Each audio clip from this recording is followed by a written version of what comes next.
Krishna Caitanya Prabhupada Jayapataka Swami Maharaj. The following is a lecture given by His Holiness Jayapataka Swami on September 18, 1983 in Atlanta, Georgia. The class begins with a reading from the Sri Caitanya Caritāmrita, Madhya Līlā, chapter 19, verse 140.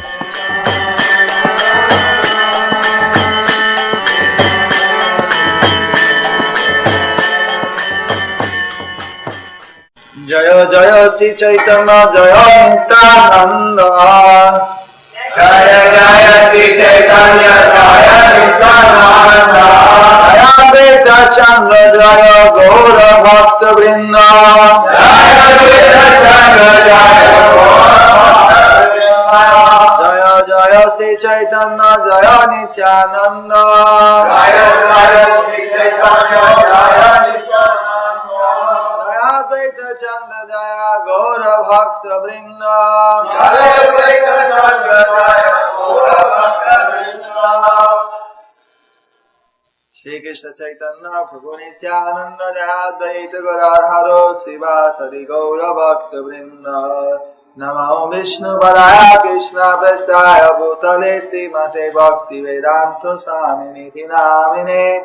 Namaste Saraswati Deve Gauravani Pracharine Nirvisesha Sunyavadi Paschatya Desitarine.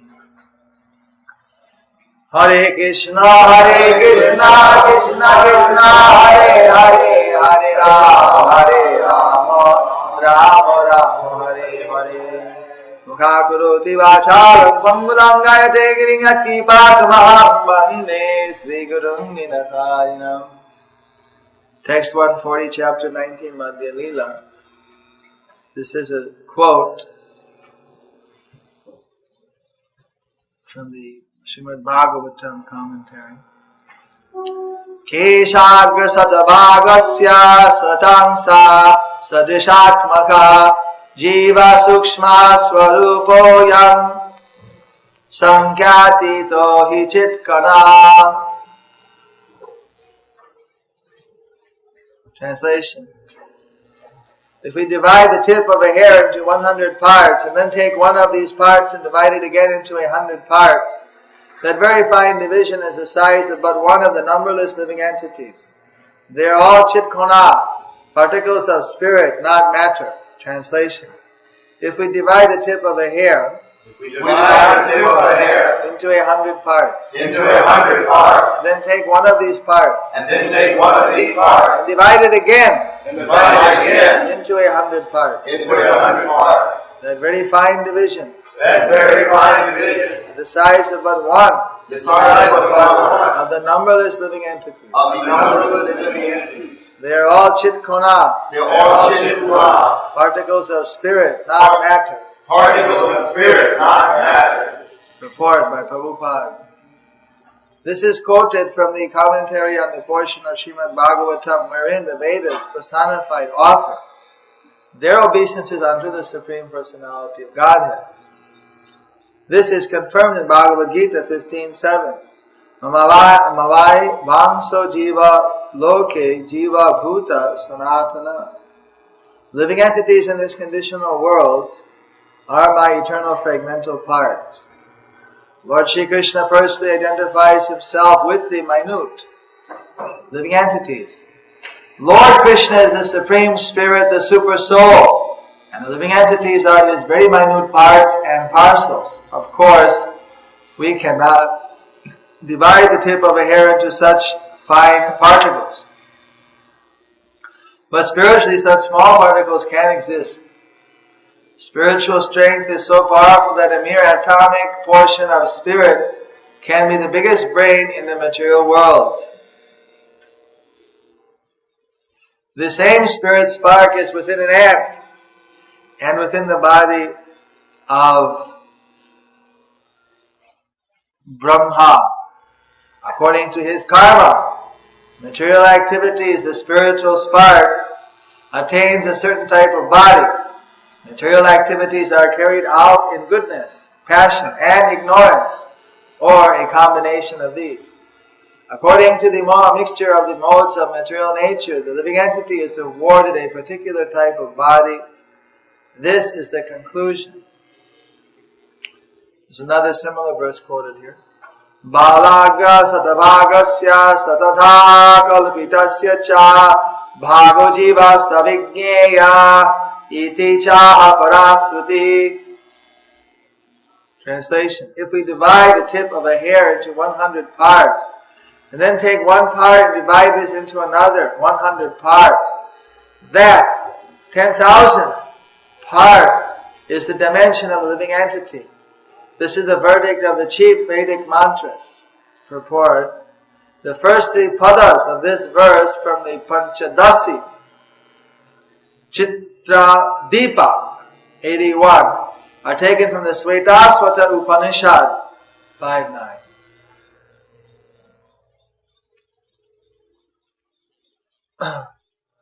So, here Caitanya Mahaprabhu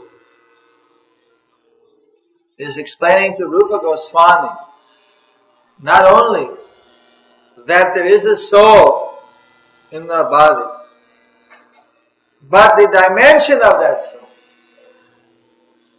Previously, he explained there are 8,400,000 species of life, and that the soul is wandering by the process of transmigration or reincarnation, it's commonly known as, is migrating in these various species, of which the human species is considered to be the most advanced. That will be described later, of course. But now he's explaining that what is the nature of that spiritual spark. That it is a chit kona. Kona means like a fragment or a small particle. The chit means the conscious, spiritual. A chit kona means it's a spiritual particle. Different from the other atoms, molecules and so on. They do not have their own consciousness. They are rather blind mechanisms of the material energy. But that small particle, chit kona, chit means cognizant. The small spiritual spark known as the jiva atma, or the spirit soul, is conscious. It is alive. This is the difference between matter and the spirit. So, these bodies of material nature are activated when the driver is present within them.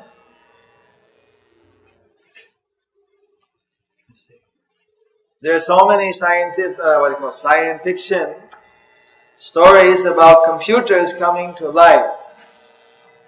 It's a big fear everyone has, that the computers are going to come alive and take over everything.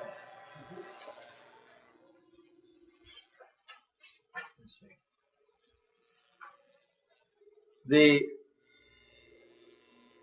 bare machine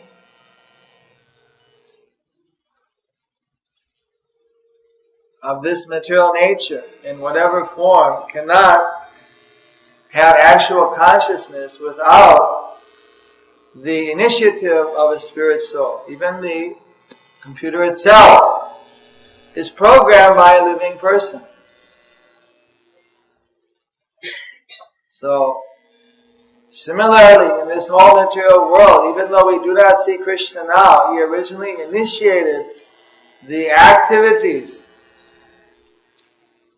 And then naturally things are going on. And what is making everything move is the mixture of spirit and matter. Because the spirit soul is present, there is action in the world. Otherwise, on its own, matter is motionless. It takes someone to start the engine in the automobile. The driver is necessary. The driver is the spirit soul. More about the soul. Sukshanamapyaham jivaha. Among minute particles, I am the living entity. Translation. Among minute particles, I am the living entity. Purport. The living entity is one with and different from the Supreme Personality of Godhead. As Spirit Soul, the living entity is one in quality with the Supreme Lord. However, the Supreme Lord is bigger than the biggest. The living entity is the smallest of the small. The quote is the third pada of a verse from Srimad Bhagavatam 11:16-11. So, the living entity is the most minute particle by Krishna's admission.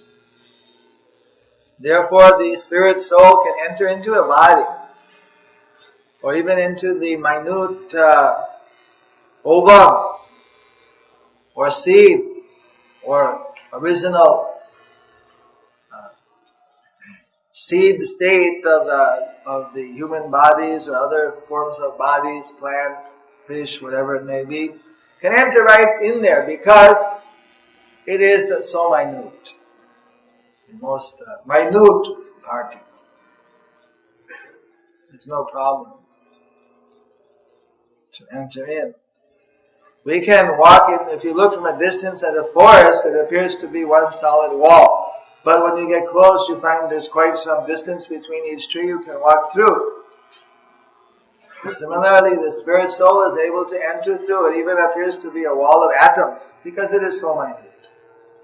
And the soul is kept afloat in the body on 5 types of airs.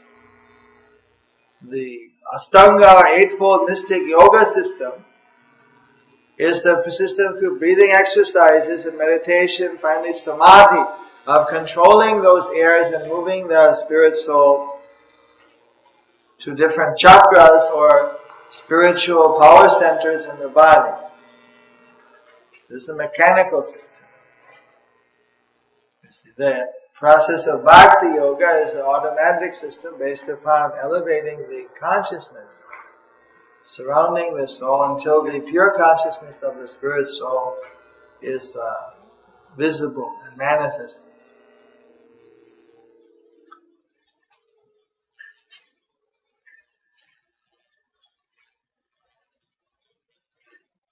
So although the spirit soul is quite minute,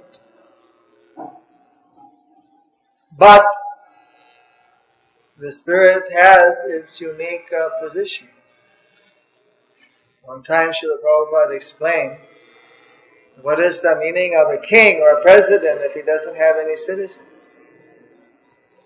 What is the meaning of Supreme Lord if he doesn't have anyone to be the Lord of? What is the meaning of the sun if it doesn't have any sunlight?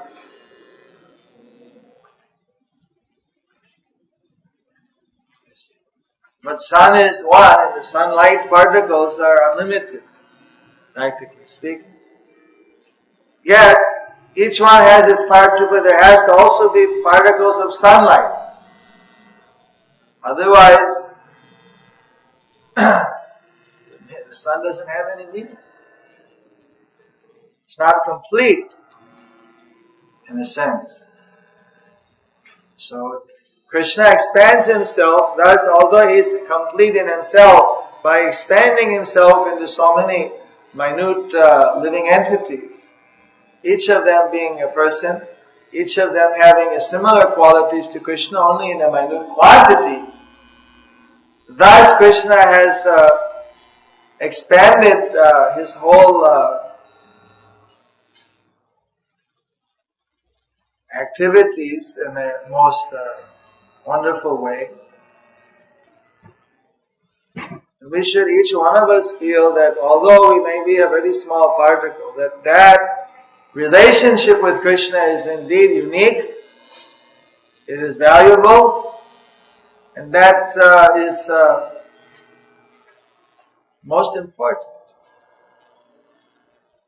Although we might be insignificant in our size compared to Krishna, Yet He is so kind that He is also willing to reciprocate with us on an equal level. Since we are of the same spiritual nature. Just like a small baby might be insignificant compared to the mother or father, they might be Rockefellers or Fords or whoever it may be. Some big people. That child may not have any comparison at that point in time. So we are also directly a product or expansion of Krishna, but we are very minute. So on one hand we are very infinitesimal. On the other hand, because we are part of Krishna, we do have a permanent, eternal, you can call it a birthright, or you can call it a real relationship with Krishna, and that is actually most valuable. To realize our real position is incomparable with anything else. You see, artificially people may try to put themselves in a position of being God. That is useless, to put oneself in an artificial position. But to realize one's real position, by the very definition, we are actually satisfied in our actual position. So, that is the goal of self-realization, is to realize the self and the Supreme Self. So the first thing we should know is that there is a self, you see, which modern science is not quite clear about. And so Lord Caitanya is going on to explain more about these spirit entities. Aparimita druvasthanu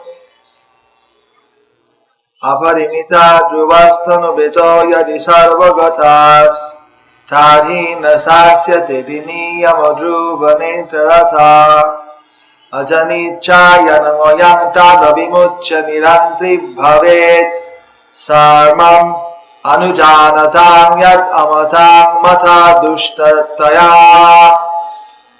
Translation.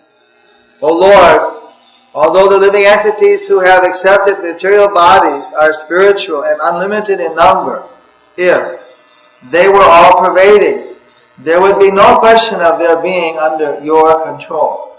If they are accepted, however, as particles of the eternally existing spiritual entity, as part of you, who are the Supreme Spirit Whole, we must conclude that they are always under your control.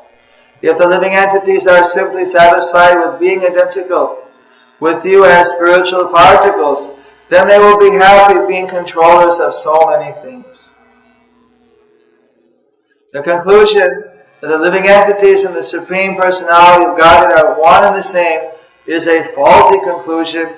It is not a fact. Report. This verse, which is also from Srimad Bhagavatam 10:87-30, was spoken by the personified Vedas. Text 40. Tar madhye stava jangam duivet jangame tar shakha jola tar jakha jola stala chavivet tar madhye stava jangam duivet jangame tar jakha jola stala chavivet. Translation. The unlimited living entities can be divided into two divisions. Those that can move and those that cannot move. Among living entities that can move, there are birds, aquatics, and animals. Translation. The unlimited living entities can be divided into two divisions. Those that can move, those that cannot move. Among living entities that can move, there are birds, aquatics, and animals. Report. Sri Caitanya Mahaprabhu is giving clear instructions on how living entities live under different conditions. There are trees, plants, and stones that cannot move, but still they must be considered living entities or spiritual sparks. The soul is present in bodies like those of trees, plants, and stones. They are all living entities. Among living entities such as birds, aquatics, and animals, the same spiritual spark is there. As stated herein, there are living entities that can fly, swim, and walk. We must also conclude that there are living entities that can move within fire and ether. Living entities have different material bodies composed of earth, water, fire, and ether. The words Tara, Madhya mean within this universe. The entire material universe is composed of 5 material elements. It is not true that living entities reside only within this planet and not within others. Such a conclusion is completely contradictory to the Vedas, as stated in Bhagavad Gita 2.24. Achedyo yam adhadyo yam akledyo sosha evacha nitya samagatatstanor achalo yam sanatana. Translation. This individual soul is unbreakable and insoluble, and can be neither burned nor dried. He is everlasting, all-pervading, unchangeable, immovable, and eternally the same. Unquote. The soul has nothing to do with the material elements. Any material element can be cut to pieces, especially earth. As far as the living entity is concerned, however, it can neither be burned nor cut to pieces. It can therefore live within fire. We can conclude that there are also living entities within the sun. Why should living entities be denied the planet, this planet, or that planet?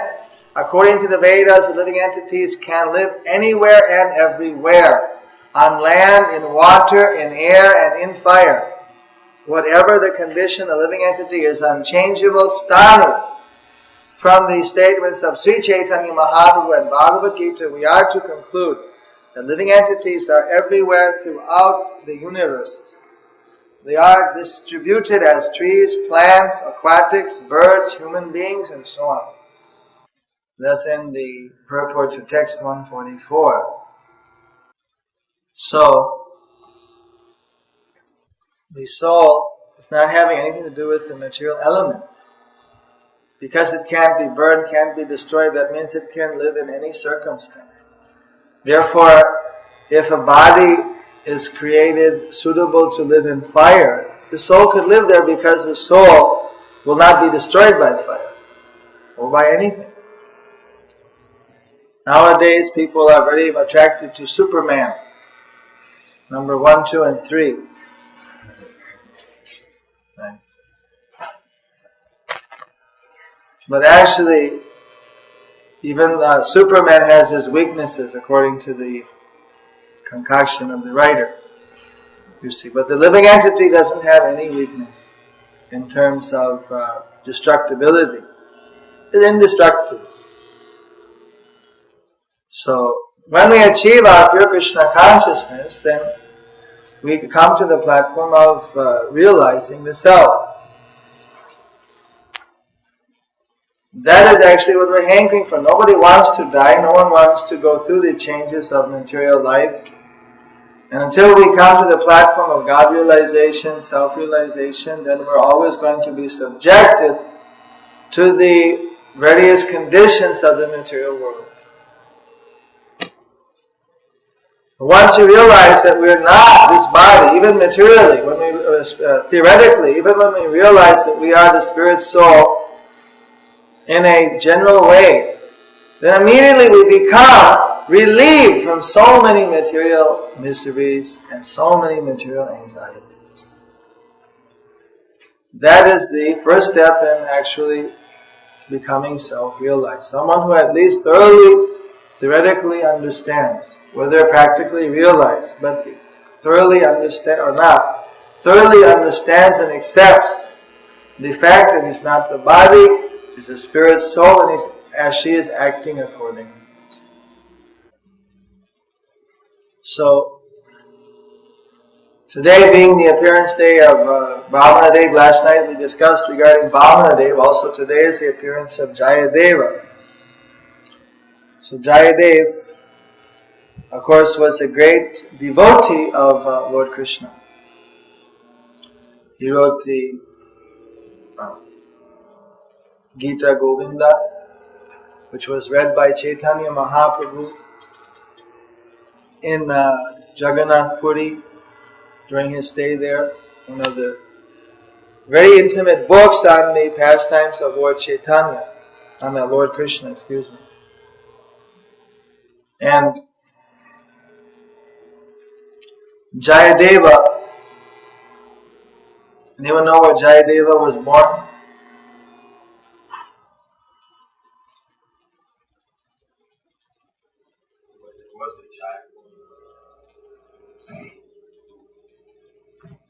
Thinking Jayadev was born because of Jayapur.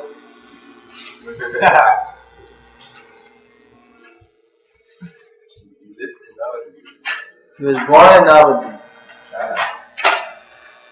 He was born in the holy Dham of Lord Chaitanya. His birthplace, Jayadevita, is just about 200 yards ahead in front of the birthplace of Chaitanya Mahaprabhu. Towards the Ganges or? Towards the Ganges. Oh, that shows. I showed you. He appeared 1,000 years ago. At that time, Navadvip was made the capital of the whole Bengal by the then king, either Lakshmana Sen or Balal Sen, I forget the two, son and grandfather, one of the two. Lakhan and Balal Sen. Balal Sen now that in Mayapur there's a Balal Dighi that comes from Balal Sena. He dug the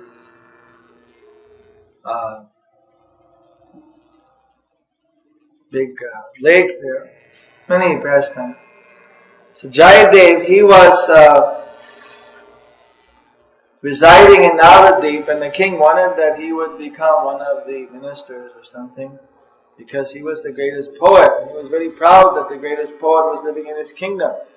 So one day, the king came to see him. So when the king came to see him, then Jayadev said that now I've been insulted. The worldly man has come to see me.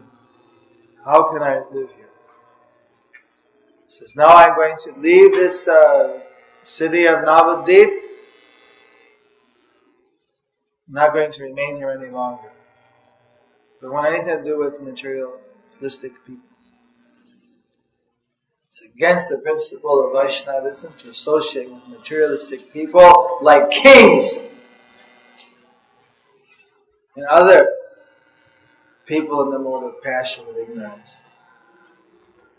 So, he was actually testing the king. And the king offered his obeisances immediately and said that I'm most fallen, you are an exalted Vaishnava, please forgive me for this offense. But I beg you not to leave my kingdom, that we need the association, the blessing of great Vaishnavas like yourself, and a fallen person like myself will never come and disturb you again, I can assure you, but do not leave my kingdom. So when Jayadev saw the king was so humble, in fact it's insulting him to his face, he still tolerated, rather apologized. He was quite satisfied and could see the king was himself actually a Vaishnava. So he said, since I said I will go, out of Navadvip I'll go, but I'll just stay across the river in Jayapataka. And you can also come and see me, but don't come as a king, you come in ordinary Vaishnava dress, in disguise, and you can come and see me. I won't mind. Jayadev, he took his residence up in a place known as Champahati, which is said to be a private garden of Radharani and her gopis. When they would get garlands for Krishna made of the Golok Champa, they would have their private garden there, and by their supernatural powers they would go there and pick the Champa flowers and go back to Vrindavan and give to Krishna. So after that, after the Dwapara Yuga was over, they had so many Champa trees, so that it became a big market for Champa trees. So Hata means, Nama Hata means the market, so Champa Hati means the market of Champa flowers. It's in the island of Ritudvi, near the place where Lord Krishna saved Bhima from being killed by the Samudra Raja, Samudra Sena.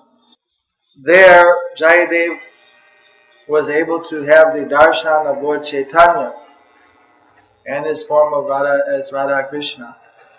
But then Lord Caitanya told him to go to Jagannath Puri because Lord Jagannath wanted him to go there. And he went there and wrote the Das Avatar Stotram in Jagannath Puri. So like this, there are many great devotees in our disciplic succession, and they have services which are completely intimate and on the transcendental platform to perform to Krishna and his representatives. So similarly, even today, spreading the Harinam Sankirtan movement for Lord Chaitanya Mahaprabhu is also a direct intimate service to Lord Chaitanya.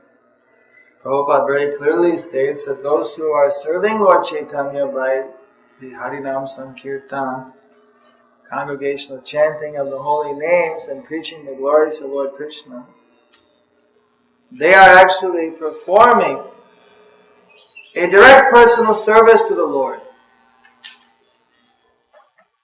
And therefore they are considered to be confidential devotees.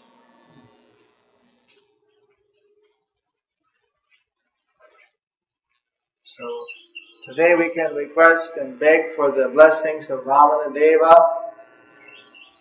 That Vamana Deva said that his real mercy is when one has all opulence and all facilities, yet does not become proud or ever think that these are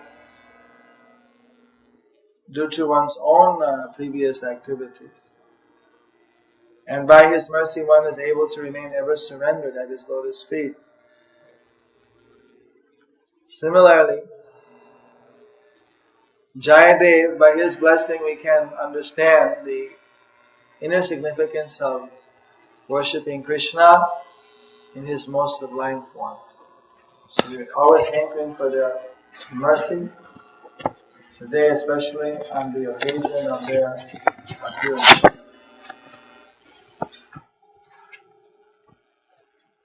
In places where they have Shaligram Shilas at 12 noon when Vamana Deva appears, they normally do an Abhishek before the noon arti. I don't think we have a Shaligram here.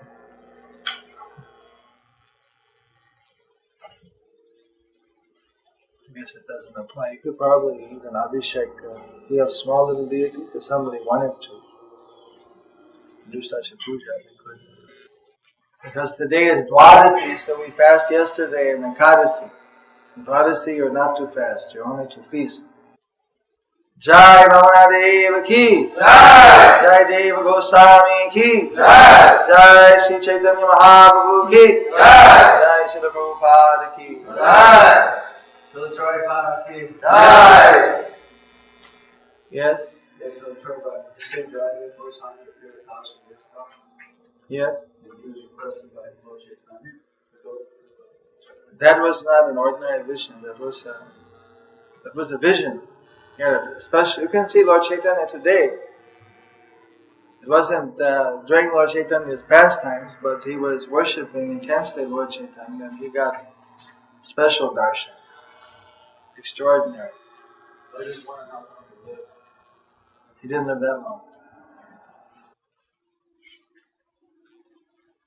See, I don't know exactly. I don't think he lived more than 100 years. I mean, he didn't. He lived the normal whatever people used to live about. Yes. Question regarding Līlā. Like, very proper translate very few quotes from the Gita. I heard it's a very extremely intimate description of Radha Krishna's pastimes. Are those accessible to the voice, or is there a special reason Prabhupada never went deeply into the subject? Yes, we don't. Until one comes up to a liberated platform, they're not to go into those subject matters.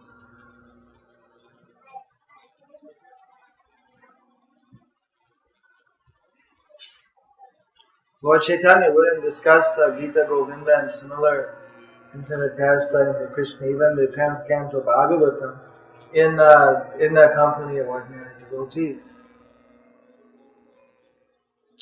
Srila Prabhupada said that for this we had to translate and put that in the Krishna book. Otherwise, even there, if a devotee reads that and starts to get agitated or think that this is some material sex life or something like that, or gets even mentally gets agitated, then they should stop reading. Until one transcends that type of vision, then one shouldn't hear the intimate pastimes of Radha and Krishna, lest one even momentarily think that this is the same type of activity as what man and women are experiencing in this material world. One has to come up to the level of pure devotion, Krishna prema, that type of level, before one can fully appreciate these pastimes, which have nothing to do with the material world.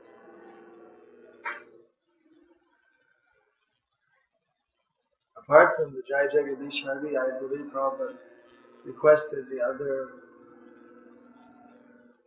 songs from Gita Govinda not to be sung. I seem to remember that he asked Chitananda Maharaj not to be sung. They used to sing.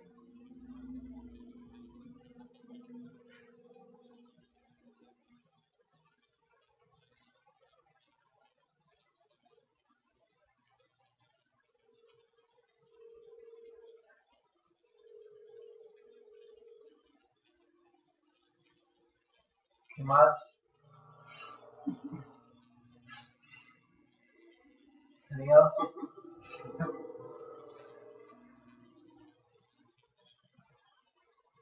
Why does it make so much noise? I think it's because it comes to the ear. Plus, the power supply is contained around the signal to the power line. It's a 100-degree power supply. That buzzing is the power supply? When it runs on batteries, it doesn't make any noise. No other question? Līlā Sukha lived for several hundred years. Līlā Sukha was along with the Caritāmrita. He took out his eyes. Lived for several hundred years. I'm not sure. I think he lived for a long time, but I'm not sure, so I wouldn't like to say. I can't remember. One shouldn't say unless he knows. Hare Krishna. Anyone knows the answer to that? Is it he lived for a long time? 800 years.